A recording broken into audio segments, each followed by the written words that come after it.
The statistics are staggering. 2.3 million people worldwide are living with multiple sclerosis, and that includes our family member, Janice Dean.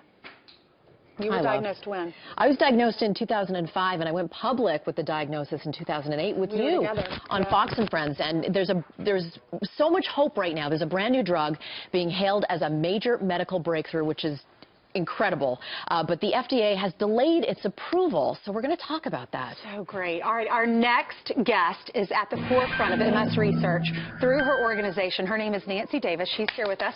She's the chairwoman of the Race to Erase MS, and she was diagnosed with the disease 25 years ago. 25 years ago. Thank you for joining us. You're doing I'm great. so happy to be here. Y'all have been friends for a long time. Yes, I did your event a couple of years ago, and thank you on behalf of all of us that live with this for taking charge and doing something really important by getting doctors together and being on the, you know about the cutting edge research that's being done. You know, you have to. When you're diagnosed with something like this and people tell you go home and go to bed, you'll never walk again and your life is supposed to be over, you have to be proactive. And I was so lucky that I could go get second opinions. Along the way I learned that all the best of the best doctors in our country were doing identical research, but knew that they were the only ones doing it. So we started something called the Center Without Walls.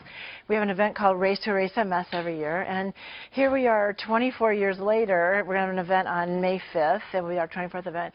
And on the horizon by then of getting the approval on the 15th drug for MS, which is called ocrelizumab, which we're talking about. So the FDA is giving you a hard time about approving this? Why? They're giving me a hard time, but I think this drug is going to completely change the landscape of MS. It's the first drug that suppresses your B cells. They feel the B cells activate the T cells. All the other drugs on the market, which there's some great drugs, their whole purpose is reversing the T cell reaction, which is what's already happening to your body. This is stopping it before it starts and has some strange element of helping remyelinate. Nothing has ever done that. But is the FDA preventing this from being on the market? They said it was supposed to come out in December, we're supposed to get FDA approval, but from what I understand, I don't know all the details, that they just sent it back to get some figuring out how it's manufactured, but it has nothing to do with the efficacy of the drug.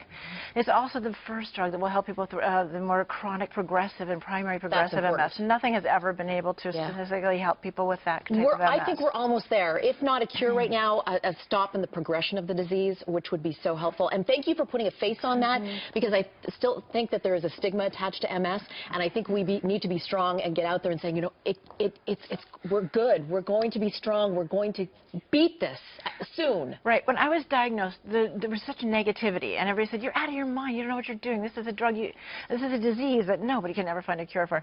Here we are. There's going to be 15 drugs, and we're going to help people. It's young people who are just starting their lives, and be able to help all those people live a good quality of life is everything. I hope this drug is approved soon, and it's on the market for you, my friends. I wish you all the best. You're in my prayers, and we need to go to the event on May 5th. We will. May 5th. I'm thinking of my Race to Erase MS. Yeah, www.erasems.org. Thank you, ladies. Thank you. God bless you both.